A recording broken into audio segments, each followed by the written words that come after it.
아들 가족과 살던 집, 할머니는 왜 떠났을까? 청춘을 저당 잡힌 여자. 그녀의 하루는 늘 새벽 4시 반에 시작됐다. 알람 소리가 울리기도 전에 눈이 떠졌다. 몸이 먼저 기억했다. 늦으면 안 된다는 것을, 첫 차를 놓치면 주인에게 미안해진다는 것을. 어둠 속에서 조용히 일어났다. 옆방에서는 아들이 자고 있었다. 5살. 아직 한글도 다 못 읽는 나이. 문틈으로 작은 얼굴을 들여다봤다. 평화롭게 잠든 모습. 그 얼굴을 보면 힘이 났다. 동시에 가슴이 아팠다. 조금만 기다려. 엄마가 곧 돌아올게. 속으로 중얼거리며 문을 닫았다. 아들은 8시쯤 깨어날 것이다. 옆집 할머니가 아침을 챙겨줄 것이다.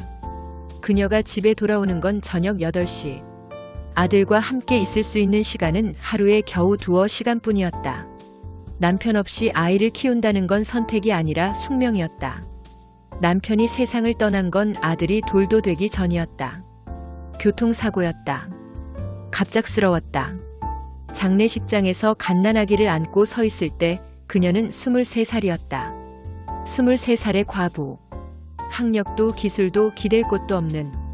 장례를 치르고 남은 건 아이 하나와 빚뿐이었다. 보험도 저축도 없었다. 시댁에서는 아이를 데려가겠다고 했다. 내가 어떻게 혼자 키우겠니? 우리가 맡을 테니 넌 재혼해서 새 삶 살아. 하지만 그녀는 고개를 저었다. 아니요. 제가 키울게요. 이 아이만은 놓을 수 없었다. 남편이 남긴 유일한 흔적. 이 세상에서 자신과 피를 나눈 유일한 사람. 그렇게 시작된 삶이었다. 처음엔 식당에서 일했다. 설거지, 청소, 서빙. 하루 12시간씩 일해도 월급은 턱없이 부족했다. 아이를 맡길 곳도 마땅치 않았다. 결국 선택한 게 가사도우미였다. 시간당 품삯을 받을 수 있고 여러 집을 다니며 일하면 수입이 조금 나았다. 아침에는 성북동의 한 집에서 청소를 했다. 점심에는 평창동의 집에서 요리를 했다. 저녁에는 효자동의 집에서 아이를 돌봤다. 일주일에 엿새, 하루에 3집. 그녀의 발걸음은 서울의 부촌을 끊임없이 순회했다. 남의 집 문을 열 때마다 마음 한쪽이 쓸려 내려갔다. 화려한 거실, 큰 주방, 아이 방마다 가득한 장난감. 그 모든 것이 부러웠다기보다는 자신의 아들에게 미안했다. 우리 아이는 지금 좁은 방에서 혼자 블록을 쌓고 있겠지. 엄마 없이. 어느 집 부엌에 서면 그녀는 기계가 되었다. 생각하지 않았다. 그저 움직였다. 설거지, 청소, 요리, 빨래. 손이 거칠어지고 무릎이 아파도 멈추지 않았다. 멈추면 돈이 끊겼으니까. 가사도우미로 일하며 차린 밥상은 수없이 많았다. 매일매일 남의 가족을 위한 식탁을 정성스럽게 차렸다. 밥, 국, 반찬 4-5가지. 주인은 역시 솜씨가 좋으시네요 라고 칭찬했다. 하지만 정작 자기 식사는 늘 허기진 채였다. 아침은 대부분 거르거나 편의점 김밥으로 때웠다. 돈이 아까워서. 밥 한 끼 값이면 아들 우유 2팩을 살 수 있었다. 저녁은 집에 가서 아들과 먹었지만 아들이 먹을 것을 먼저 챙기다 보면 자신은 늘 남는 반찬으로 밥을 말았다. 배고픔은 익숙해졌다. 허기진 상태가 차라리 자연스러웠다. 번 돈은 통장을 스쳐 곧바로 아들의 학원비와 생활비로 사라졌다. 아들이 학교에 들어가면서부터 돈 나갈 곳은 더 많아졌다. 학원비, 교재비, 준비물비, 급식비. 아이들은 자라면서 돈을 먹는다고 했던가. 정말 그랬다. 그녀는 월급을 받으면 먼저 아들의 교육비를 떼어놓았다. 그 다음 월세, 공과금, 식비. 마지막에 남는 돈을 자신을 위해 썼다. 늘 남는 건 없었다. 아니, 남겨두지 않았다. 조금이라도 남으면 아들을 위해 쓰고 싶었다. 새 옷을 살 여유도 없었다. 그녀의 옷장에는 몇 년 전 옷들만 걸려 있었다. 청바지 2벌, 면 티셔츠 3-4장. 그게 전부였다. 일할 때는 어차피 더러워지니까 괜찮았다. 하지만 가끔 거울을 보면 초라해 보이는 자신이 부끄러웠다. 아들이 물었다. 엄마는 왜 새 옷 안 사요? 엄마는 필요 없어. 너 예쁜 옷 사주는 게 더 좋아. 아플 틈도 없었다. 감기에 걸려도 약 먹을 돈이 아까워 참았다. 허리가 아파도 무릎이 쑤셔도 파스를 붙이고 일했다. 병원은 사치였다. 진료비가 나가면 그만큼 아들 반찬이 줄어들었다. 한 번은 열이 심하게 났다. 독감이었다. 그래도 일을 나갔다. 쉬면 돈이 안 들어왔으니까. 주인이 괜찮으세요? 얼굴이 안 좋아 보이는데 라고 물었지만 괜찮아요 라고 대답했다. 청소를 하다 쓰러질 뻔했다. 그제야 집에 돌아왔고 사흘간 알았다.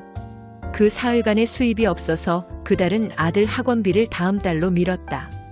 젊음은 부엌의 수증기 속에서 서서히 사라졌다. 거울을 보면 자신이 낯설었다. 거칠어진 손, 주름진 이마, 처진 입가. 20대의 얼굴이 아니었다. 하지만 이상했다. 후회는 없었다. 그래도 아들이 웃으며 자라는 모습을 보면 모든 것이 보상처럼 느껴졌다. 엄마, 나 시험에서 100점 맞았어. 엄마, 오늘 선생님이 칭찬했어. 엄마, 나 친구들이랑 놀았어. 재미있었어. 아들의 그 작은 기쁨들이 그녀에게는 세상 전부였다. 지친 몸으로 집에 돌아와 아들이 달려와 안길 때 하루의 고단함이 녹아내렸다. 아들이 잠든 얼굴을 보며 생각했다. 나는 행복한 걸까? 답은 모르겠지만 후회는 없었다. 이 아이가 건강하게 자라고 웃고 꿈을 꿀 수 있다면 자신의 청춘쯤은 기꺼이 내어줄 수 있었다. 그녀에게 나라는 이름은 중요하지 않았다. 사람들은 그녀를 아줌마라고 불렀다. 이름을 묻지 않았다. 그녀도 말하지 않았다. 주인들은 아줌마 이것 좀 해주세요. 아줌마 오늘 일찍 오실 수 있어요? 하고 불렀다. 그녀는 이름 없는 사람이 되어갔다. 하지만 괜찮았다. 세상에 남고 싶은 단 하나의 이름은 오직 아들의 엄마뿐이었다. 학교 학부모 모임에 갔을 때였다. 선생님이 물었다. 어머님 성함이 어떻게 되세요? 그녀는 잠시 멈칫했다. 자신의 이름을 소개하는 게 어색했다. 오래간만에 하는 일이었다. 김민수 엄마예요.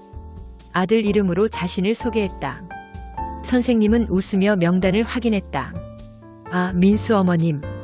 그렇게 그녀는 민수 엄마가 되었다. 자신의 이름은 서서히 지워지고 아들의 이름이 그 자리를 채웠다. 하지만 불행하지 않았다. 오히려 그 이름이 자랑스러웠다. 자신이 이 세상에서 해낸 가장 훌륭한 일이 이 아이의 엄마가 된 것이라고 믿었으니까. 밤이면 작은 방에서 아들과 나란히 누웠다. 좁은 공간이었지만 따뜻했다. 아들이 잠들기 전 물었다. 엄마, 나 커서 뭐 될까? 내가 되고 싶은 거 되면 돼. 그럼 나 의사 될 거야. 그래서 엄마 아플 때 치료해 줄 거야. 그녀는 아들의 머리를 쓰다듬었다. 눈시울이 뜨거워졌다. 그래, 그러면 좋겠다.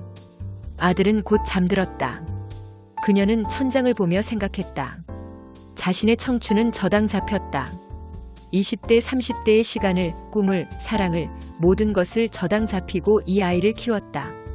하지만 그게 헛되지 않기를, 이 아이가 자신의 희생을 딛고 더 높이 날아오르기를, 그래서 언젠가 엄마 덕분이에요 라고 말해주기를 간절히 바랐다.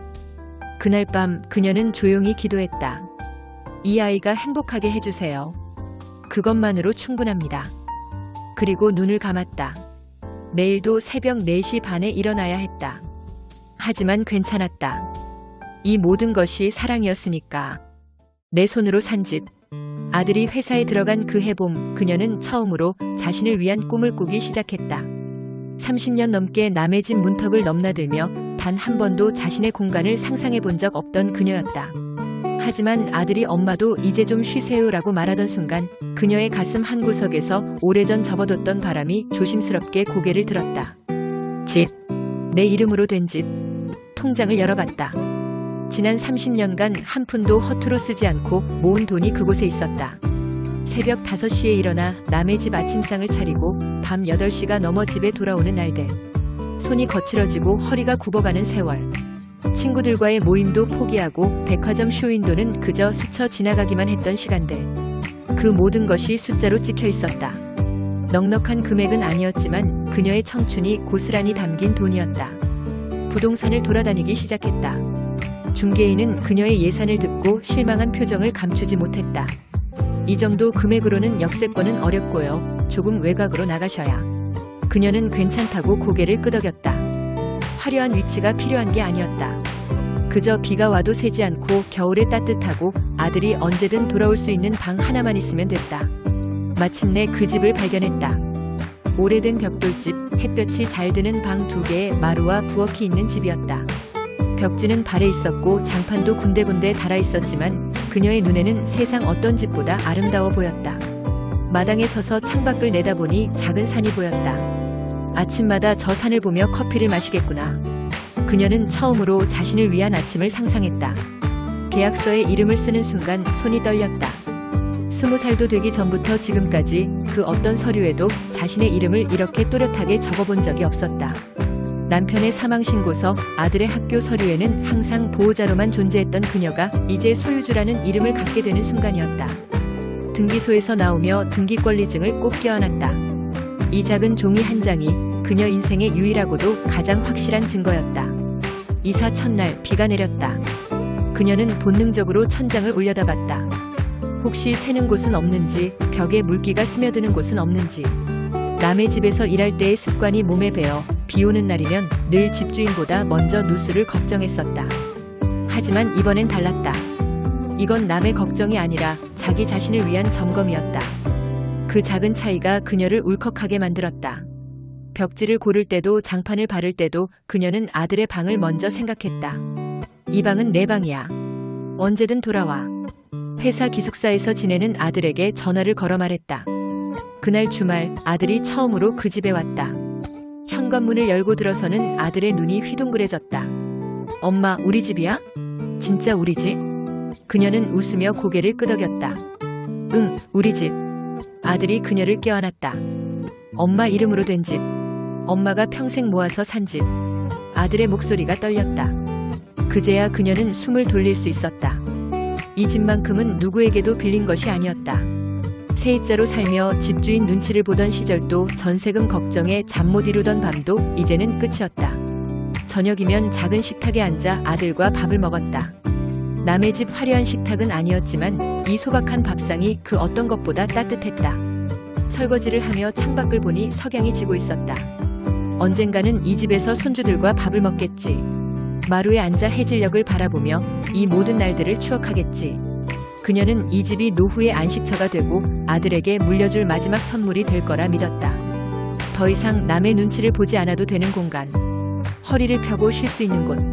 그녀가 평생 꿈꿔왔던 딱 그만큼의 행복이 이곳에 있었다. 그때까지만 해도 그녀는 확신했다. 이 집이 자신의 삶을 끝까지 지켜줄 것이라고. 거친 손으로 일궈낸 이 작은 성이 어떤 폭풍에도 무너지지 않을 것이라고. 밤이 깊어 아들이 잠든 후 그녀는 혼자 거실에 앉아 집안을 둘러봤다. 낡았지만 깨끗하고 작지만 따뜻한 이 공간. 청춘을 저당 잡혀 견뎌낸 모든 날들이 마침내 이 집이라는 결실을 맺었다. 그녀는 조용히 미소 지었다. 이제 시작이었다. 진짜 자신의 삶이 가족이 된다는 말. 그로부터 3년 후 아들이 결혼했다. 식장에 들어서는 순간 그녀는 이상하게도 긴장보다 안도감을 먼저 느꼈다. 오래 묵은 짐 하나를 내려놓는 기분이었다. 이제는 혼자가 아니구나. 30도 되기 전부터 홀로 아이를 키우며 늘 내가 쓰러지면 안 되라는 강박에 시달렸던 그녀였다. 밤마다 아들이 잠든 얼굴을 보며 내가 아프면 어쩌지, 내가 먼저 가면 어쩌지 걱정했던 날들. 하지만 이제는 달랐다. 아들 옆에 누군가가 서 있었다. 함께 삶을 나눌 사람이 생긴 것이다. 며느리는 예의 바르고 말도 고왔다. 패백을 올리며 그녀의 손을 꼭 잡고 말했다. 어머님 덕분에 여기까지 왔어요. 정말 존경해요. 그 한마디에 지난 세월의 고생이 눈 녹듯 사라지는 것 같았다. 거친 손, 굽은 허리, 포기했던 청춘. 그 모든 것이 헛되지 않았다는 증명이었다. 신혼 살림을 따로 차리겠다는 아들에게 그녀는 조심스럽게 제안했다. 그냥 여기서 같이 살면 안 될까? 집도 넓고 엄마 혼자 있기 외롭기도 하고. 아들과 며느리는 눈을 마주치더니 고개를 끄덕였다. 어머니, 그럼 저희가 살림비 드릴게요. 아니야, 됐어. 그냥 같이 있어주기만 해도 고마운데. 세 식구가 한 집에 모여 밥을 먹는 저녁이 시작됐다. 처음에는 어색했다. 젓가락 소리만 요란하고 말은 적었다. 며느리는 조심스럽게 반찬을 집었고 아들은 두 사람 사이를 눈빛으로 오갔다. 그녀는 일부러 말수를 줄이고 한 발 물러섰다. 괜히 간섭하는 시어머니가 되고 싶지 않았다. 며느리가 설거지를 하려 하면 괜찮아. 엄마가 할게 하고 말렸고 청소를 하려 하면 피곤할 텐데 쉬어 하고 손사래를 쳤다. 며느리는 늘 공손했다. 어머님 편하게 지내세요. 저희 신경 쓰지 마시고요. 그 말이 고마웠다. 가족이 된다는 건 이렇게 서로를 배려하는 일이라고 그녀는 생각했다. 이 집에서만큼은 모두가 같은 식구, 피는 다르지만 마음은 한 가족이라고 믿었다. 주말이면 함께 마트에 갔다. 며느리가 카트를 밀고 그녀가 장을 보고 아들이 계산을 했다. 돌아오는 길에 아들이 말했다. 엄마, 이제 좀 편해졌죠? 그녀는 고개를 끄덕였다. 정말 편했다. 아침에 눈을 뜨면 누군가 먼저 일어나 커피를 내리는 소리가 들렸고 저녁이면 현관문이 열리는 소리가 2번 들렸다. 더 이상 혼자가 아니었다. 하지만 그때는 몰랐다. 며느리의 편하게 지내세요가 진심인지 잠시의 예의였는지, 어머님 덕분이라는 말이 감사인지 형식적인 인사였는지, 가족이라는 단어가 사람마다 이렇게 다른 무게로 다가올 줄도, 그리고 무엇보다 자신이 평생 일궈낸 이 집이 언젠가 자신에게 가장 큰 상처를 줄 공간이 될 줄은 꿈에도 몰랐다. 그저 따뜻한 밥상이 계속될 거라 믿었던 그 겨울, 첫 균열은 아주 작은 틈에서 시작되고 있었다. 조금씩 달라진 공기. 변화는 눈에 띄지 않게 왔다. 어느 날 아침 며느리가 말했다. 어머님, 오늘 제가 피곤해서요. 아침은 어머님이 좀 차려주실 수 있으세요? 그녀는 당연하다는 듯 고개를 끄덕였다. 그래, 괜찮아. 쉬어. 젊은 사람이 직장 다니느라 힘들 텐데 이 정도야 당연히 도와줘야지.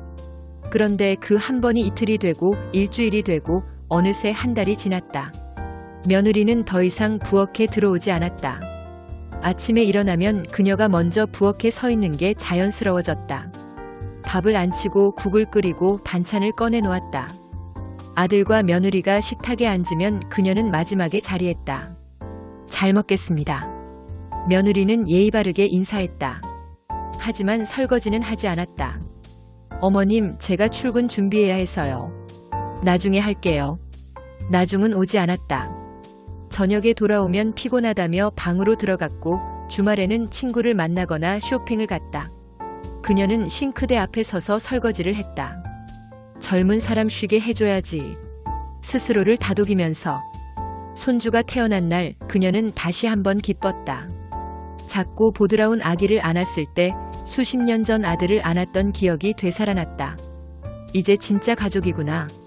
하지만 기쁨도 잠시, 육아는 자연스럽게 그녀의 몫이 되었다. 어머님, 애가 우는데 좀 봐주세요. 어머님, 기저귀 좀 갈아주실 수 있으세요? 어머님, 분유 좀 타주세요. 저 너무 피곤해요. 처음에는 기꺼이 도왔다. 손주를 돌보는 일이 싫은 건 아니었다.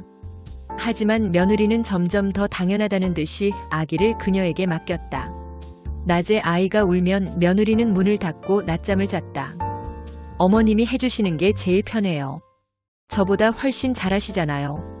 그 말은 칭찬처럼 들렸지만 점점 책임처럼 느껴졌다. 그녀는 도와주는 사람이 아니라 해야 하는 사람이 되어갔다. 아침 6시에 일어나 손주 분유를 타고 낮에는 빨래와 청소를 하고 저녁에는 온 식구 밥을 차렸다. 밤에 아이가 울면 며느리보다 그녀가 먼저 달려갔다. 어머님, 죄송해요. 제가 너무 피곤해서. 며느리는 미안하다고 했지만 다음 날도 그 다음 날도 똑같았다. 어느 날 저녁 식탁 위에 남은 반찬을 정리하며 그녀는 문득 깨달았다. 자신의 몫이 줄어들고 있었다. 예전에는 4명이 먹을 만큼 차렸는데 이제는 3명분만 차려도 남았다. 아들과 며느리 그리고 손주. 그녀는 늘 그들이 먹고 남은 것을 먹었다. 배가 고프진 않았지만 마음 한편이 쓸쓸했다. 엄마, 좀 쉬세요. 너무 무리하지 마시고. 아들은 가끔 그렇게 말했지만 정작 자신이 설거지를 하거나 청소를 하는 법은 없었다. 며느리가 안 하면 그게 자동으로 엄마 몫이라고 생각하는 것 같았다. 그녀는 아무 말도 하지 않았다. 괜히 말했다가 며느리와 사이가 나빠질까봐, 아들이 힘들어할까봐. 거실에서 손주가 제잘거리는 소리를 들으며 그녀는 미소를 지었다. 아이는 천진난만했다. 할머니를 보면 방긋 웃었고 할머니 품에서 잠들었다. 이 아이만큼은 자신을 좋아해준다고 믿었다. 하지만 며느리가 손주를 데리고 친정에 갈 때 그녀는 야릇한 느낌이 들었다. 어머님, 저희 친정엄마가 손주 보고 싶대요. 다녀올게요. 친정에서는 할머니고 이 집에서는 뭘까? 가사도우미? 아니면 그냥 같이 사는 사람? 밤이 되면 혼자 작은 방에 누워 천장을 바라봤다. 이 집은 분명 자신의 이름으로 산 집이었다. 등기부등본에도 자신의 이름이 적혀 있었다. 하지만 이 집에서 자신의 자리는 어디일까?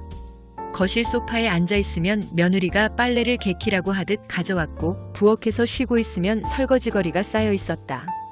자신의 방으로 들어가도 곧 누군가 문을 두드렸다. 어머님, 아기 좀 봐주세요. 그녀는 말하지 못했다. 나도 쉬고 싶다는 말을, 나도 피곤하다는 말을. 이 집은 내가 평생 모아서 산 집인데 왜 나는 눈치를 봐야 하지? 라는 말을. 대신 웃으며 대답했다. 그래, 줄게. 응, 할게. 괜찮아. 하지만 마음속에서는 무언가가 조금씩 쌓여갔다. 말하지 못한 서운함, 삼켜버린 외로움, 꼭 눌러 담은 허탈함. 그것들이 가슴 한편에 차곡차곡 쌓이며 숨 쉴 공간을 조금씩 잠식해갔다. 어느 날 아침 거울을 보다 깜짝 놀랐다. 언젠가부터 그녀는 또 허리가 굽어 있었다. 30년간 남의 집 부엌에서 허리를 굽히며 일했던 그때처럼 내 집에서조차 등을 펼 수 없는 자신이 거기 있었다. 이 집이 여전히 우리 집인지 아니면 자신은 그냥 잠시 머무는 사람인지 헷갈리기 시작했다. 아들과 며느리는 우리 집이라고 말했지만 그 우리 안에 자신이 정말 포함되어 있는 걸까? 아니면 그냥 같은 공간에 사는 편리한 존재일 뿐인 걸까? 집안의 공기는 점점 무거워졌다. 웃음소리는 여전했지만 그 웃음 사이로 그녀는 자꾸 숨이 막혔다. 말하지 못한 마음들이 공기처럼 집안을 가득 채우며 그녀를 조금씩 아주 천천히 질식시켜갔다. 그리고 그녀는 알게 되었다. 가장 외로운 순간은 혼자 있을 때가 아니라 가족들 속에서 혼자라고 느껴질 때라는 것을. 허리 수술, 그리고 빈 병실. 처음 허리가 아프기 시작한 건 손주 돌잔치 준비를 하던 날이었다. 무거운 냄비를 들다가 허리에서 찌릿한 통증이 왔다. 그녀는 잠시 허리를 짚고 서 있다가 곧 다시 일을 계속했다. 늙으니까 그렇지 뭐. 파스를 붙이고 버텼다. 하지만 통증은 사라지지 않았다. 아침에 일어날 때마다 허리가 굳어 있었고 오래 서 있으면 다리까지 저렸다. 병원에 가야 한다고 생각했지만 차일피일 미뤘다. 손주를 봐줘야 했고 집안일을 해야 했고 며느리가 어머님 편찮으세요? 라고 물으면 괜찮아라고 대답하는 게 습관이었다. 어느 날 아침 그녀는 침대에서 일어나지 못했다. 허리가 완전히 굳어버렸다. 화장실도 혼자 갈 수 없었다. 아들이 놀라 병원에 데려갔다. MRI를 찍고 의사는 심각한 얼굴로 말했다. 척추관 협착증이 상당히 진행됐습니다. 수술을 해야 합니다. 수술이요? 그녀는 당황했다. 얼마나 큰 수술인데요? 전신마취 후에 진행하고 입원 기간은 일주일 정도입니다. 그 후 재활 기간까지 합하면 한 달은 거동이 불편하실 겁니다. 한 달. 그 기간 동안 집안일은 누가 하지? 손주는 누가 돌보지? 그녀의 첫 걱정은 자신의 몸이 아니라 집안이었다. 집으로 돌아와 며느리에게 말했다. 수술을 해야 한대. 한 달 정도 불편할 것 같아. 며느리는 잠시 당황한 표정을 지었다. 한 달이요? 그럼 그 사이에 집안일은 어떻게 해요? 그녀는 미안하다는 말이 목까지 차올랐지만 꼭 삼켰다. 내가 아픈데 왜 내가 미안해야 하지? 하지만 입 밖으로는 미안해, 최대한 빨리 나을게라는 말이 나왔다. 수술 날짜를 잡았다. 보름 후 화요일 아침. 병원에서는 보호자 동반을 권했다. 전신마취 수술이라 회복실에서 깨어날 때 보호자가 계시는 게 좋습니다. 간호사가 설명했다. 그날 저녁 식탁에서 그녀는 조심스럽게 말을 꺼냈다. 수술날 누가 같이 가줄 수 있을까? 아들이 먼저 입을 열었다. 엄마 죄송한데 그날 중요한 회의가 있어서요. 오후에는 갈 수 있을 것 같은데. 며느리가 덧붙였다. 저도 그날 출근해야 해서요. 애도 맡길 데가 없고. 아, 괜찮아. 혼자 가도 돼. 그녀는 웃으며 말했다. 수술 끝나고 깨어나면 되는 거잖아. 엄마 정말 괜찮으세요? 미안해요. 아들이 물었지만 그의 눈빛에서 안도감이 느껴졌다. 응, 괜찮아. 수술 전날 밤 그녀는 혼자 작은 가방을 쌌다. 갈아입을 옷, 세면도구, 휴대폰 충전기. 보호자란 칸은 비워둔 채로 입원 서류를 작성했다. 간호사가 물었다. 보호자분은 안 계세요? 네, 혼자 왔어요. 수술 후에는 누가 오시나요? 아들이 오후에 온대요. 간호사는 안쓰러운 눈빛으로 그녀를 바라봤다. 그 시선이 더 부끄러웠다. 수술실로 들어가기 전 휴대폰을 확인했다. 아들에게서 문자가 와 있었다. 엄마 수술 잘 되길 바랄게요. 회의 끝나고 갈게요. 며느리에게서는 아무 연락이 없었다. 마취가 들기 전 마지막 순간 그녀는 천장의 하얀 조명을 바라봤다. 이상하게도 눈물이 났다. 수술이 무서워서가 아니었다. 이 순간 세상에서 자신을 가장 걱정해줄 사람이 아무도 곁에 없다는 사실이 슬펐다. 환자분, 이제 주무실 거예요. 마취과 의사의 목소리가 멀어졌다. 눈을 떴을 때 병실은 조용했다. 천장에 형광등이 눈부셨다. 목이 말랐다. 허리에서는 둔한 통증이 왔다. 그녀는 천천히 고개를 돌려 병실을 둘러봤다. 텅 비어 있었다. 옆 침대 환자는 보호자 2명이 곁에서 물을 먹여주고 있었다. 복도에서는 누군가의 가족들이 웃으며 이야기하는 소리가 들렸다. 그녀의 침대 옆 의자만이 덩그러니 비어 있었다. 벽시계를 봤다. 오후 4시. 수술이 끝난 지 2시간이 지났다. 휴대폰을 집어들었다. 부재중 전화 한 통. 아들이었다. 메시지가 와 있었다. 엄마, 회의가 길어져서 저녁 때 갈게요. 괜찮으시죠? 괜찮으시죠? 물음표는 있지만 대답을 기다리는 질문이 아니었다. 이미 결정된 사실을 통보하는 것에 가까웠다. 며느리에게서는 여전히 아무 연락이 없었다. 그녀는 휴대폰을 내려놓고 천장을 바라봤다.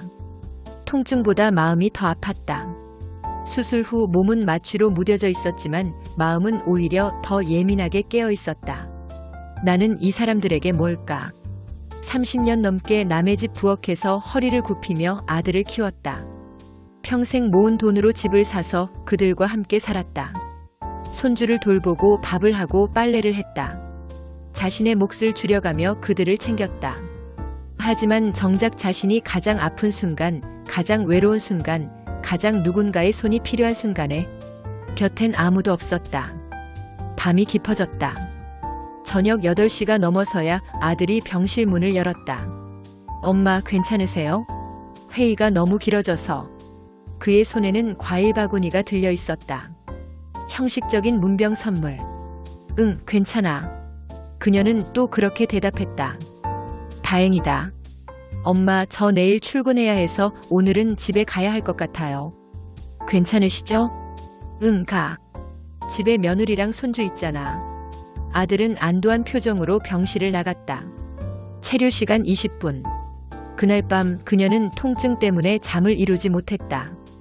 간호사가 진통제를 놓아줬지만 가슴속 통증은 가라앉지 않았다. 그녀는 그날 처음으로 깨달았다. 자신이 가족의 중심이 아니라 필요할 때만 불리는 존재였다는 것을. 자신이 사랑하는 사람이 아니라 편리한 사람이었다는 것을. 자신이 지켜야 할 가족이 아니라 이용당하는 가족이었다는 것을. 그리고 그 깨달음은 수술 자국보다 더 깊게, 더 아프게 그녀의 가슴에 새겨졌다. 빈 병실의 정막 속에서 그녀는 조용히 눈물을 흘렸다. 30년 전 남편을 잃고 갓난아기를 안았던 그날 밤 이후 가장 슬프게 흘리는 눈물이었다. 빨래는 따로 하세요. 일주일 후 퇴원했다. 아들이 차를 몰고 왔다. 며느리는 집에서 손주를 보고 있었다. 어머님 오시는 거 몰랐어요. 미리 말씀하시지 하며 현관에서 맞았지만 방은 정리되지 않았고 이불은 개지지 않았다. 일주일 동안 집안이 어떻게 돌아갔는지 한눈에 보였다. 그녀는 아무 말 없이 방에 들어가 누웠다. 허리는 여전히 아팠고 조금만 움직여도 통증이 왔다. 의사는 한 달간 무리하지 말라고 했다. 특히 허리 굽히는 동작, 무거운 것 들기, 오래 서 있기는 절대 금물입니다. 하지만 집안은 그녀를 기다려주지 않았다. 다음 날 아침 그녀는 일찍 일어났다. 습관이었다. 부엌에 가보니 싱크대에 설거지가 쌓여 있었다. 어젯밤 먹고 아침까지. 그녀는 허리를 조심스럽게 굽혀 설거지를 시작했다. 5분도 지나지 않아 허리에서 찌릿한 통증이 왔다. 어머님 괜찮으세요? 며느리가 잠옷 차림으로 부엌에 들어왔다. 제가 할게요. 아니야, 괜찮아. 그녀는 본능적으로 대답했다. 그래도 수술하셨는데. 근데 어머님 할 거면 제대로 좀 해주세요. 여기 기름때가. 그녀는 말없이 다시 그릇을 문질렀다. 며느리는 거실로 돌아가 TV를 켰다.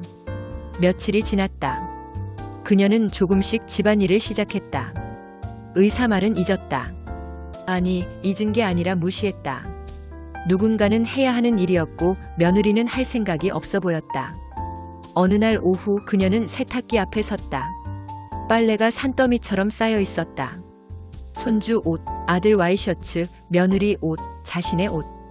그녀는 조심스럽게 허리를 굽혀 빨래를 집어들었다. 순간 허리에서 날카로운 통증이 왔다. 아! 작게 신음이 새어나왔다. 어머님 뭐 하세요? 돌아보니 며느리가 서 있었다. 빨래 좀 하려고. 며느리는 잠시 망설이다가 입을 열었다. 어머님, 그런데 빨래는 따로 하시는 게 좋겠어요. 네? 우리 빨래랑 어머님 빨래랑 따로요. 그게 서로 편할 것 같아서요. 그 말은 마치 사전에 준비된 것처럼 또박또박했다. 주저함도 미안함도 없었다. 그저 필요한 말을 전달하듯. 왜? 그래야 해? 며느리는 잠시 눈을 피했다가 대답했다. 아기 옷이랑 섞이면 위생상 좀 그렇고. 그리고 어차피 양도 많으니까 나눠서 하는 게 낫잖아요. 위생. 그 단어가 그녀의 가슴에 비수처럼 꽂혔다. 더러워서? 내 옷이 더러워서 손주 옷과 함께 빨 수 없다는 거야? 며느리야. 그녀는 목소리를 가다듬었다. 같은 집에 사는데 빨래를 왜 따로 해? 그동안 다 같이 했었잖아. 그건 그때고요. 며느리의 목소리가 조금 날카로워졌다. 어머님이 수술하시기 전에는 어머님이 다 해주셨으니까 상관없었죠. 근데 이제는 제가 해야 하잖아요. 그럼 제 방식대로 하는 게 맞는 거 아닌가요? 제 방식. 그 말 속에는 어머님 방식은 마음에 안 든다는 뜻이 숨어 있었다. 그래도 어머님 빨래 정도는 따로 하실 수 있으시잖아요. 수술하셨어도 그 정도는 괜찮으시죠? 괜찮으시죠? 또 그 말. 대답을 묻는 척하지만 이미 결정된 통보. 그녀는 말없이 고개를 끄덕였다. 더 이상 말하고 싶지 않았다. 괜히 싸우고 싶지 않았다. 분위기를 흐리고 싶지 않았다. 네, 알았어. 따로 할게. 며느리는 만족한 듯 고개를 끄덕이고 돌아섰다. 그녀는 멍하니 세탁기를 바라봤다. 그날 저녁 그녀는 자신의 빨래만 따로 모았다. 속옷, 잠옷, 평상복. 생각보다 적었다. 한 사람이 입는 옷이 이렇게 적었나. 세탁기를 돌리기엔 애매한 양이었다. 물도 아깝고 전기도 아까웠다. 하지만 며느리 빨래와 섞을 수는 없었다. 위생상 좀 그렇다는 그 말이 계속 머릿속에 맴돌았다. 그녀는 조심스럽게 욕실로 들어가 손빨래를 시작했다. 허리를 굽혀 세면대에 물을 받고 빨래 비누를 풀었다. 속옷을 주물럭거리는데 허리에서 또 통증이 왔다. 이를 악물고 참았다. 문득 거울에 비친 자신의 모습이 보였다. 구부정한 허리, 거친 손, 그리고 지쳐 보이는 얼굴. 20년 전 남의 집 욕실에서 빨래하던 모습과 똑같았다. 아니, 그때보다 더 초라했다. 그때는 적어도 돈을 받았으니까. 빨래를 다 하고 나와 베란다에 널었다. 며느리의 빨래가 빨랫줄 대부분을 차지하고 있었다. 그녀의 빨래는 구석 한쪽에 작게 걸렸다. 마치 그녀의 존재처럼. 그날 밤 그녀는 베란다로 나가 빨랫줄을 바라봤다. 같은 하늘 아래 같은 바람을 맞으며 널려있지만 엄연히 따로 걸린 빨래들. 함께 쓰던 세탁기가 갑자기 낯설어졌다. 같은 집에서 빨래를 나눈다는 것 자체가 허락이 필요한 일이 되어버렸다. 며느리가 세탁기를 돌릴 때 그녀는 자신의 빨래 차례를 기다려야 했다. 마치 세입자처럼. 일주일쯤 지났을까? 아들이 물었다. 엄마, 요즘 왜 손빨래 하세요? 세탁기 쓰면 되잖아요. 응, 빨래가 적어서. 적으면 우리 거랑 같이 하면 되는데. 며느리가 재빨리 끼어들었다. 그건 제가 따로 하는 게 낫다고 했어요. 그게 서로 편하잖아요. 왜? 같이 하면 되지. 당신은 몰라요. 위생 문제도 있고. 며느리가 아들의 팔을 잡아 끌며 방으로 들어갔다. 문이 닫혔지만 작은 목소리가 새어나왔다. 당신 엄마가 어떻게 빨래하는지 봤어요? 제대로 안 되는데 우리 거랑 섞으면. 그녀는 더 이상 듣지 않으려 귀를 막았다. 그날 밤 혼자 방에 누워 그녀는 생각했다. 빨래를 나눈 건 옷만이 아니었다. 마음도 나뉘었다. 관계도 나뉘었다. 가족이라는 이름도 조용히 갈라놓고 있었다. 이 집에서 그녀의 것은 무엇일까? 방 하나, 옷 몇 벌, 따로 도는 세탁기. 그리고 점점 작아지는 자존심. 등기부등본에는 분명 자신의 이름이 적혀 있었다. 하지만 이 집에서 그녀는 주인이 아니었다. 손님도 아니었다. 그저 불편하지만 내보낼 수도 없는 존재. 필요할 때만 쓰이고 불필요할 때는 분리되는 물건 같은. 베란다에서 바람에 흔들리는 빨래를 보며 그녀는 깨달았다. 가족이 무너지는 건 큰 싸움으로 시작되지 않는다. 작은 말 한마디, 작은 선 긋기, 작은 분리. 빨래를 따로 하는 것처럼 조용히, 천천히, 돌이킬 수 없이. 사진 속에 없는 사람. 그날도 평범한 아침이었다. 아들 내외가 출근하고 손주를 어린이집에 보낸 후 그녀는 혼자 집에 남았다. 설거지를 하고 바닥을 쓸고 빨래를 개었다. 허리는 여전히 아팠지만 멈출 수는 없었다. 멈추면 더 쓸모없는 사람이 될 것 같았다. 점심을 대충 때우고 소파에 앉아 휴대전화를 집어들었다. 습관적으로 아들의 SNS를 열었다. 새 게시물이 올라와 있었다. 사진이 눈에 들어왔다. 푸른 바다를 배경으로 웃고 있는 아들. 그 옆에 환하게 미소 짓는 며느리. 며느리의 품에 안긴 손주. 세 사람이 모래사장에서 행복하게 웃고 있었다. 설명에는 이렇게 적혀 있었다. 오랜만에 가족여행 힐링 완료. 그녀는 사진을 확대했다. 혹시 자신이 보이지 않나 싶어서. 하지만 어디에도 없었다. 다시 줄였다. 다른 사진도 확인했다. 총 6장. 레스토랑에서 식사하는 사진, 해변가를 걷는 사진, 호텔 침대에서 찍은 셀카. 모든 사진 속에는 아들과 며느리 그리고 손주만 있었다. 가족여행. 그 단어가 가슴에 박혔다. 그녀는 언제 이 여행 얘기를 들었던가? 기억을 더듬어 봤다. 일주일 전쯤이었다. 며느리가 말했다. 어머님, 이번 주말에 저희 친정 내려갔다 올게요. 친정 엄마가 애 보고 싶다고 해서요. 그래, 다녀와. 조심해서. 그게 전부였다. 친정 방문이라고 했지 바다 여행이라는 말은 없었다. 아들도 며느리도 함께 가자는 말을 하지 않았다. 당연히 묻지도 않았다. 그녀는 휴대전화를 내려놓았다가 다시 들었다. 댓글을 읽어 내려갔다. 부럽다. 가족끼리 여행 좋지. 애기 너무 예뻐요. 행복해 보여요. 히읗. 저희도 가족여행 가야 하는데. 며느리가 답글을 달았다. 감사합니다. 오랜만에 넷이서 힐링했어요. 넷이서. 그 단어를 보는 순간 그녀의 손이 떨렸다. 셋. 아들, 며느리, 손주 둘. 그들의 가족은 셋이었다. 자신은 포함되지 않았다. 전화를 걸까 생각했다. 나도 받아보고 싶었는데 라고 말할까. 하지만 손가락이 움직이지 않았다. 말한다 한들 뭐가 달라질까. 어머님은 허리 아프셔서 힘드실 줄 알았어요 라는 대답이 돌아올 게 뻔했다. 그녀는 천천히 일어나 창가로 걸어갔다. 창밖을 바라봤다. 평일 오후의 거리는 한산했다. 젊은 엄마들이 유모차를 밀며 걷고 있었다. 노부부가 손을 잡고 산책하고 있었다. 문득 며느리가 했던 말이 떠올랐다. 어머님은 집이 편하시잖아요. 언제 그런 말을 했더라.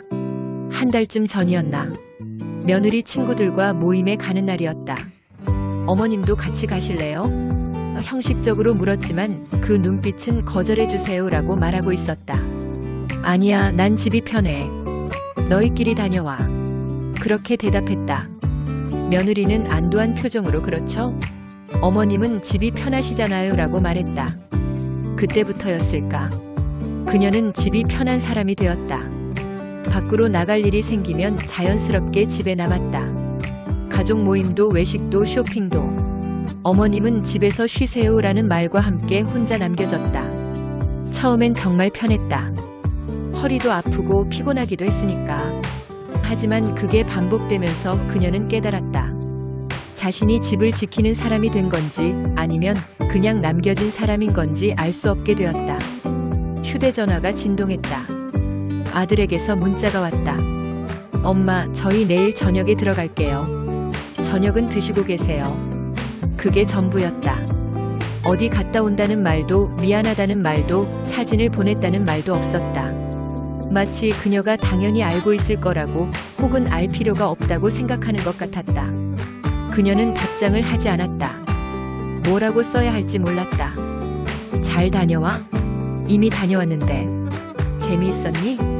SNS로 봤다고 말하면 너무 서운해 보이잖아. 나도 가고 싶었다. 그건 더더욱 말할 수 없었다. 그날 저녁 혼자 밥을 먹었다. 아들 내외와 손주가 없는 식탁은 너무 넓었다. 반찬을 차려놓고 밥을 떠놓았지만 식욕이 없었다. 숟가락을 들었다 놓았다 반복하다가 결국 반도 못 먹고 일어났다. 거실 소파에 앉아 TV를 켰다. 화면에서는 가족 예능 프로그램이 나오고 있었다. 온 가족이 함께 여행을 가고 함께 밥을 먹고 함께 웃었다. 그녀는 채널을 돌렸다. 드라마, 뉴스, 쇼 프로그램. 어디를 돌려도 사람들은 함께 있었다. 그녀만 혼자였다. 밤이 깊어졌다. 집은 이상하리만큼 적막했다. 평소 같으면 손주가 뛰어다니는 소리, 며느리가 통화하는 소리, 아들이 TV 보는 소리가 들렸을 텐데 지금은 시계 초침 소리만 똑딱거렸다. 그녀는 다시 휴대전화를 열었다. 아들의 SNS로 들어가 사진을 또 봤다. 확대했다가 줄였다가 반복했다. 혹시 자신이 놓친 부분이 있나 싶어서, 혹시 자신에 대한 언급이 있나 싶어서. 없었다. 사진 속 아들은 행복해 보였다. 며느리도 웃고 있었다. 손주는 천진난만했다. 그 행복한 장면 속에 자신이 없어도 그들은 전혀 불편해 보이지 않았다. 오히려 더 자유로워 보였다. 그녀는 화면을 끄고 어둠 속에 앉아 있었다. 가슴이 조용히 꺼져내렸다. 아픔도 분노도 아닌 그저 텅 빈 느낌. 마치 풍선에서 공기가 빠지듯 천천히 소리 없이. 그날 밤 그녀는 처음으로 확신했다. 자신은 이 가족의 현재가 아니라 이미 지나간 사람이 되어가고 있다는 것을. 필요할 때만 기억되고 불편할 때는 제외되는 존재. 사진 속에 없어도 되는 사람. 가족이지만 가족 같지 않은 그런 애매한 위치. 그녀는 자신이 평생 모아서 산 집에서, 자신의 이름이 적힌 등기부등본이 있는 집에서 그 어느 때보다 집 없는 사람처럼 느껴졌다. 창밖을 보니 달이 떠 있었다. 저 달빛도 바다에 비치고 있을까? 아들 내외가 지금 보고 있는 바다 위에. 자신이 결코 초대받지 못한 그곳에. 그녀는 조용히 방으로 들어가 불을 껐다. 어둠 속에서도 눈은 감기지 않았다. 천장을 바라보며 생각했다. 언제부터였을까? 자신이 가족 사진에서 사라지기 시작한 게. 아니, 어쩌면 처음부터 그들의 프레임 안에 자신은 없었던 걸까? 30년 넘게 아들만 보고 달려왔고, 손주를 위해 자신을 희생했고, 이 집을 지키기 위해 모든 걸 바쳤는데 결국 남은 건 사진 속에 없는 자신의 모습뿐이었다. 가정부라는 이름. 다음 날 저녁 아들 내외가 돌아왔다. 손주는 차 안에서 잠들어 있었다. 현관문이 열리고 며느리의 목소리가 들렸다. 아, 피곤해. 집이 제일 편해. 그녀는 부엌에서 저녁을 준비하고 있었다. 이틀간 혼자 있으면서도 그들이 돌아올 시간에 맞춰 밥을 짓고 국을 끓였다. 어머님, 저희 왔어요. 뭐 해 드셨어요? 며느리가 부엌을 들여다보며 물었다. 응, 된장찌개 끓였어. 피곤할 텐데 씻고 와. 감사합니다. 며느리는 가방을 소파에 던지고 방으로 들어갔다. 아들은 짐을 정리하느라 바빴다. 엄마 잘 계셨어요? 형식적인 인사뿐이었다. 여행이 어땠는지, 바다가 예뻤는지 그런 이야기는 없었다. 당연히 왜 말 안 했어? 라는 질문도 하지 않았다. 저녁 식사는 조용했다. 며느리와 아들은 여행 피로 때문인지 말이 적었다. 그녀는 반찬을 더 권하고 밥을 퍼주고 그릇을 치우며 자리를 떴다. 엄마는 안 드세요? 아들이 물었다. 응, 먼저 먹었어. 거짓말이었다. 입맛이 없어서 먹지 못했지만 그들 앞에서 밥을 먹고 싶지 않았다. 설거지를 하고 있는데 거실에서 며느리의 목소리가 들렸다. 여보, 이 사진 봐. 진짜 잘 나왔다. 웃음소리가 이어졌다. 그녀는 설거지 물을 세게 틀었다. 그 소리를 듣고 싶지 않았다. 밤 10시쯤 집안이 조용해졌다. 아들 내외는 방으로 들어갔고 손주는 잠들었다. 그녀는 불을 켜지 않은 거실에 혼자 앉아 있었다. 어둠 속에서 집안을 둘러봤다. 소파 위에는 며느리의 가방이 놓여 있었다. 바닥에는 손주의 장난감이 흩어져 있었다. 식탁 위에는 낮에 치우지 못한 컵 하나가 남아 있었다. 그녀는 컵을 바라봤다. 아침에 며느리가 커피를 마시고 둔 컵이었다. 저녁까지 아무도 그것을 집어들지 않았다. 치우지도 않았다. 왜일까? 누가 치울 거라고 알고 있었기 때문이다. 누가? 그녀. 늘 그랬듯 결국 그녀의 몫이었다. 그녀는 천천히 일어나 컵을 집어들었다. 싱크대로 걸어가며 문득 생각했다. 나는 이 집에서 뭘까? 컵을 씻으며 뇌리를 스치는 단어가 있었다. 가정부. 그 단어가 머릿속에서 떠나지 않았다. 가족도 엄마도 할머니도 아닌 가정부. 손이 멈췄다. 심장이 쿵 내려앉는 느낌이었다. 이 집에서 그녀가 하는 일은 무엇인가? 아침을 차리고 청소를 하고 빨래를 하고 손주를 돌보고 저녁을 준비한다. 가정부가 하는 일과 뭐가 다른가? 다른 점이 있다면 월급이 없다는 것, 쉬는 날이 없다는 것, 사직할 수도 없다는 것. 그녀는 컵을 내려놓고 거울을 봤다. 부엌 찬장 유리에 비친 자신의 얼굴. 낯설 만큼 지쳐 있었다. 언제부터 이렇게 늙었을까? 머리는 희끗희끗했고 눈가에는 주름이 깊었다. 입가는 처져 있었다.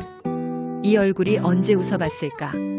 며느리가 어머님 고마워요라고 말할 때 그건 감사가 아니라 당연한 걸 확인하는 말이었다. 아들이 엄마 사랑해라고 할 때 언제 그런 말을 들어봤더라. 기억나지 않았다. 그녀는 거실로 돌아와 소파에 앉았다. 어둠 속에서 천천히 떠올렸다. 이 집에서 그녀가 하는 일은 사랑이 아니라 의무였다. 며느리를 배려하는 게 아니라 배려하는 게 당연한 일이 되어 있었다. 손주를 돌보는 게 할머니의 기쁨이 아니라 할머니의 역할이 되어 있었다. 그 어디에도 그녀는 없었다. 그저 엄마라는 직책, 할머니라는 역할, 집안일 하는 사람이라는 기능만 있었다. 휴대전화를 켰다. 밝은 화면이 어둠을 밀어냈다.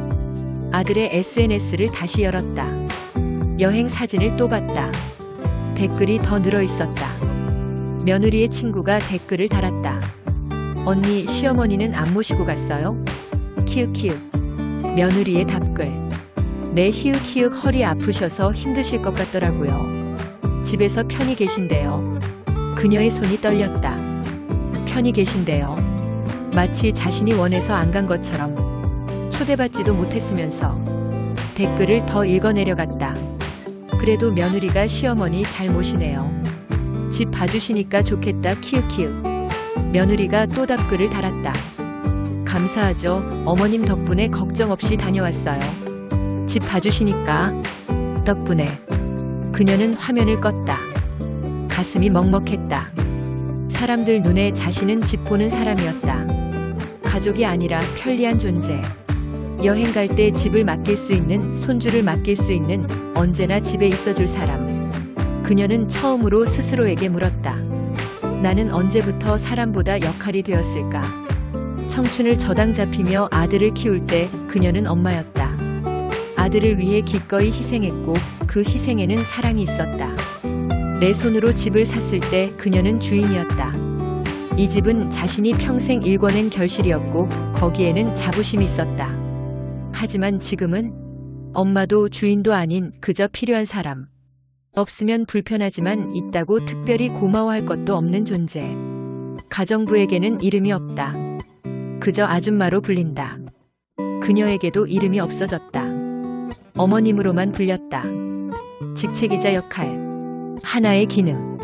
그녀가 좋아하는 게 뭔지, 먹고 싶은 게 뭔지, 가고 싶은 곳이 어딘지 아무도 물어보지 않았다. 그녀도 말하지 않았다. 어차피 들어주지 않을 거니까. 벽시계를 봤다. 자정이 가까웠다. 집안은 고요했다. 아들 내외의 방에서는 불빛이 새어나왔다. 아마 휴대전화를 보고 있겠지. 여행 사진을 정리하거나 SNS를 하거나. 그녀만 어둠 속에 홀로 앉아 있었다. 문득 깨달았다. 20년 전 남의 집 부엌에서 일할 때가 차라리 나았다. 적어도 그때는 월급이 있었다. 정해진 근무 시간이 있었다. 퇴근하면 자기 집으로 돌아갈 수 있었다. 하지만 지금은 24시간 대기 상태. 월급도 휴일도 퇴근도 없다. 그리고 무엇보다 자기 집인데도 집 같지 않다. 그녀는 조용히 눈을 감았다. 눈물이 흐르지 않았다. 울 기력조차 없었다. 그저 텅 빈 마음만 남았다. 그날 밤 그 질문은 오래도록 가슴에 남아 그녀를 괴롭혔다. 나는 언제부터 사람보다 역할이 되었을까? 나는 이들에게 무엇인가? 나는 누구인가? 잠들지 못하는 밤이었다. 천장을 바라보며 그녀는 생각했다. 어쩌면 답은 정해져 있는지도 몰랐다. 이미 오래전부터 그녀는 가족이 아니라 이 집에 고용된 무급 가정부였다고. 사랑받는 엄마가 아니라 이용당하는 노동력이었다고. 그 잔인한 진실을 그녀는 이제야 인정하고 있었다. 큰 결심. 잠들지 못한 밤이 지나고 새벽이 왔다. 그녀는 창밖을 바라봤다. 동이 트고 있었다. 하늘이 어둠에서 회색으로 다시 연한 주황빛으로 물들어갔다. 새로운 날이 시작되고 있었다. 그녀는 천천히 일어나 방으로 들어갔다. 옷장을 열고 서랍을 하나씩 열어봤다. 오래된 옷들, 낡은 수건들, 그리고 가장 깊숙한 곳에 숨겨둔 작은 상자.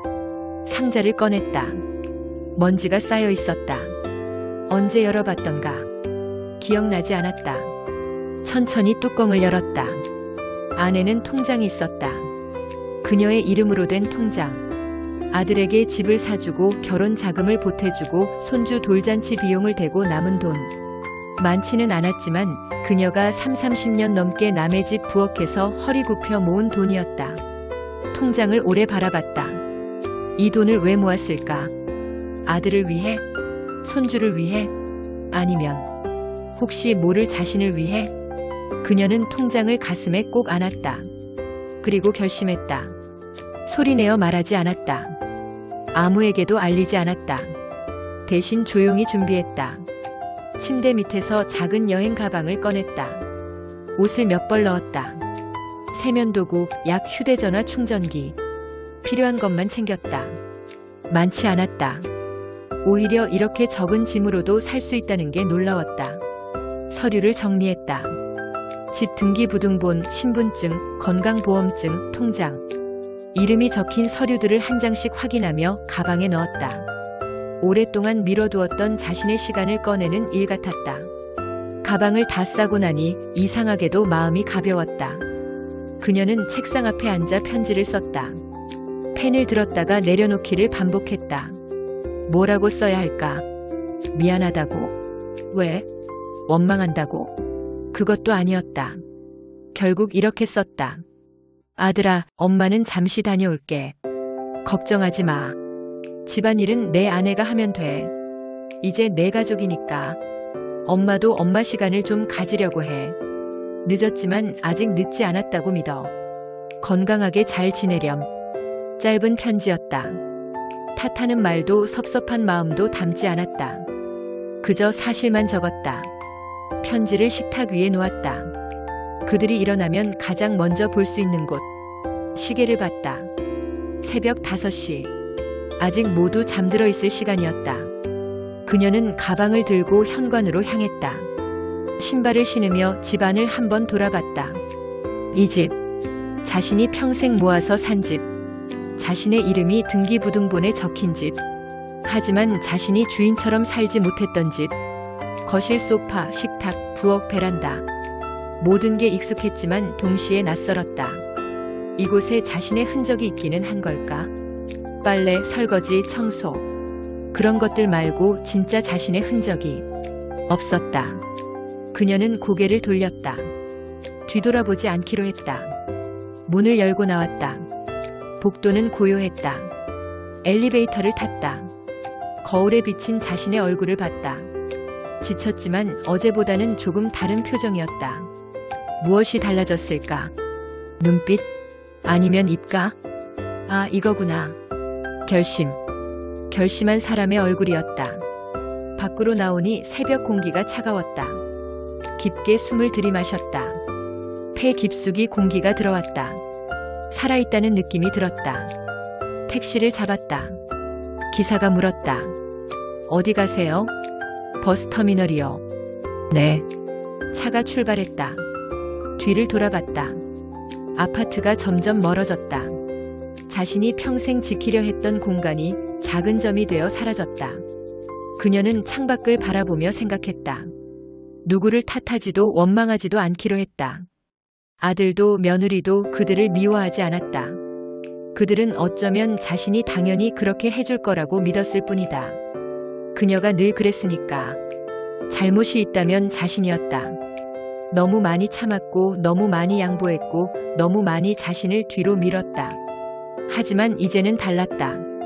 다만 더 이상 자신을 가장 마지막에 두지 않기로 했다. 버스터미널에 도착했다. 사람들이 분주했다. 떠나는 사람, 도착한 사람, 배웅하는 사람. 모두 각자의 이유로 움직이고 있었다. 그녀는 매표소로 갔다. 어디까지 가는 표들일까요? 어디로 가야 하지? 정해진 곳은 없었다. 친정은 이미 오래전에 정리됐고 친구도 많지 않았다. 그냥 멀리 이 도시를 벗어나서 아무도 자신을 모르는 곳으로.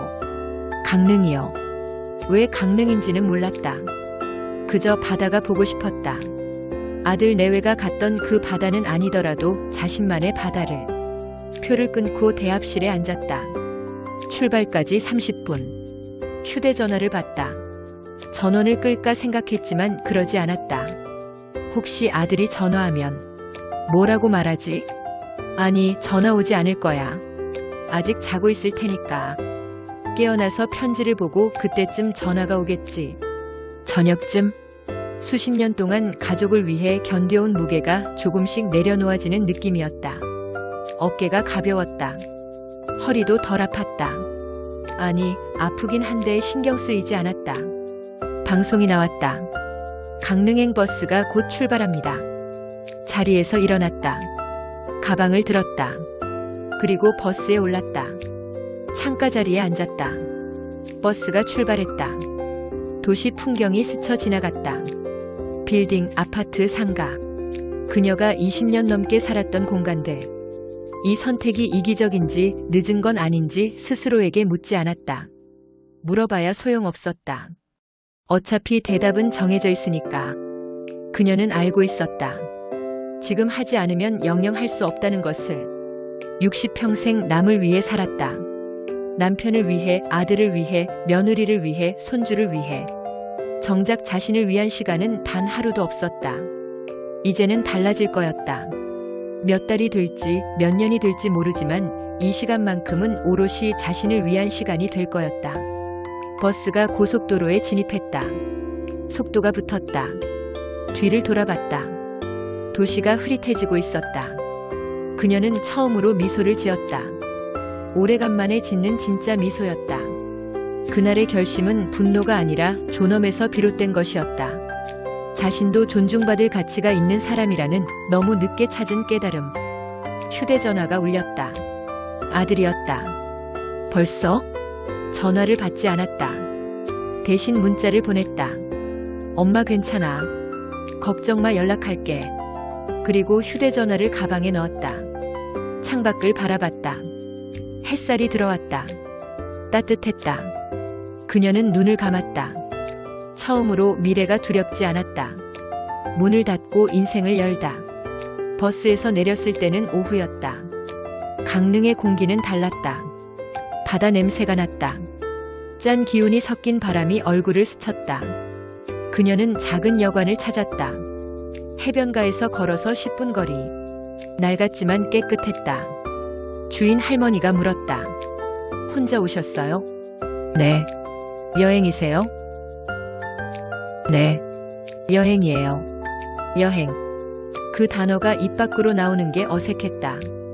60평생 처음으로 하는 여행. 혼자서. 방은 작았다. 침대 하나, 작은 책상, 창문. 그게 전부였다. 하지만 이상하게도 넓게 느껴졌다. 이 공간에는 자신밖에 없었으니까. 치워야 할 누군가의 컵도, 개야 할 누군가의 빨래도, 돌봐야 할 누군가의 아이도 없었다. 가방을 내려놓고 침대에 앉았다. 휴대전화를 꺼냈다. 부재중 전화 7통. 문자 15개. 모두 아들이었다. 엄마 어디세요? 편지 봤어요. 무슨 일 있어요? 전화 좀 받아주세요.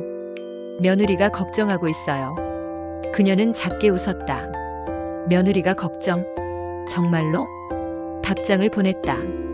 엄마 괜찮아. 잠깐 쉬고 올게. 집안일은 며느리가 하면 돼. 걱정 마. 전화가 곧바로 왔다. 이번엔 받았다. 엄마, 어디세요? 왜 갑자기 이러세요? 아들의 목소리는 당황스러워 보였다. 걱정이라기보다는 당혹감에 가까웠다. 엄마 좀 쉬려고. 혼자서. 쉬시려면 집에서 쉬시면 되잖아요. 왜 갑자기? 집에선 못 쉬겠더라. 계속 뭔가 해야 할 것 같아서. 그럼 저희가 뭘 도와드리면 되는데. 그녀는 한숨을 쉬었다.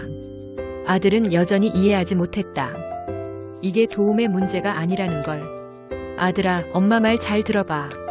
엄마는 엄마 시간이 필요해. 얼마나 걸릴지 모르겠지만 당분간 혼자 있을 거야.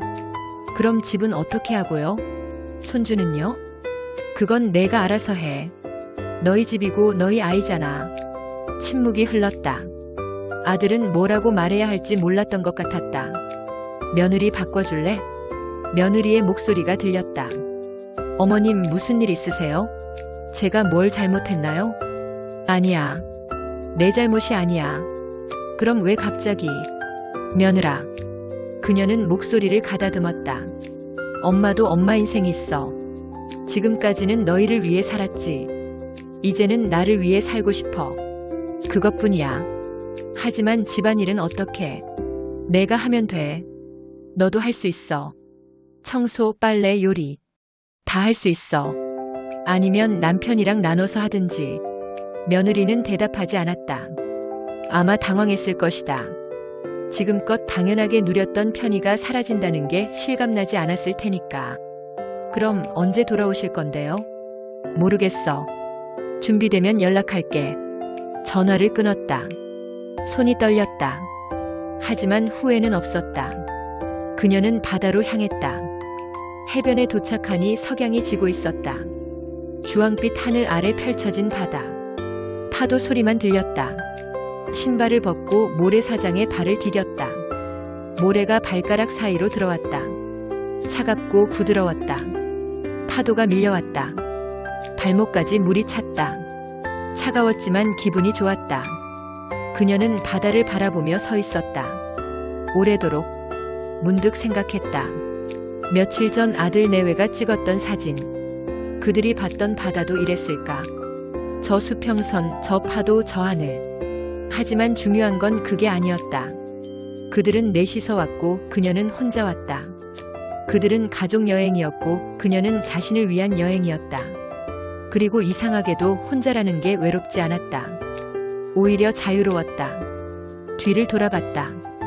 해변가에는 사람들이 있었다. 연인, 가족, 친구.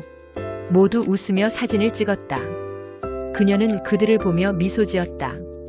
부럽지 않았다. 그저 각자의 시간을 살고 있을 뿐이었다. 그녀도 이제 자신의 시간을 살기로 했다. 여관으로 돌아왔다. 주인 할머니가 저녁을 차려줬다. 혼자 드시기 심심하시죠? 같이 드실래요? 네, 좋아요. 두 사람은 마주 앉아 밥을 먹었다. 할머니가 물었다. 가족이랑 안 오셨어요? 네. 혼자요. 좋으시겠네요. 혼자만의 시간. 네. 좋아요. 저도 젊었을 때 한 번 그랬어요. 남편, 아이들 다 두고 보름 정도 혼자 여행했죠. 그때가 제 인생에서 가장 자유로웠던 시간이었어요. 후회하진 않으세요? 후회요? 전혀요. 오히려 그 시간이 없었으면 제가 못 버텼을 거예요. 그녀는 고개를 끄덕였다. 할머니의 말이 위로가 되었다. 밤이 되었다. 작은 방에 누워 창밖을 봤다. 별이 보였다. 도시에서는 볼 수 없던 별들. 휴대전화를 봤다. 아들에게서 또 문자가 와 있었다. 엄마, 내일 제가 찾아가도 될까요? 그녀는 답장했다. 아니, 엄마 혼자 있고 싶어. 조금만 기다려줘. 며칠이 지났다. 그녀는 아침마다 바다를 봤다. 낮에는 해변을 걸었다. 저녁이면 작은 식당에서 혼자 밥을 먹었다. 책을 읽고 음악을 들었다. 아무것도 하지 않는 날도 있었다. 그냥 방에 누워 천장을 보며 생각에 잠기는 날.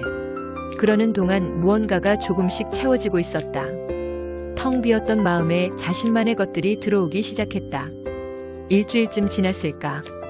그녀는 여관 주인 할머니와 차를 마시며 이야기했다. 할머니, 저 집을 떠나올 때 마지막으로 집을 돌아봤어요. 그러셨구나. 벽에 손주 낙서가 있었어요.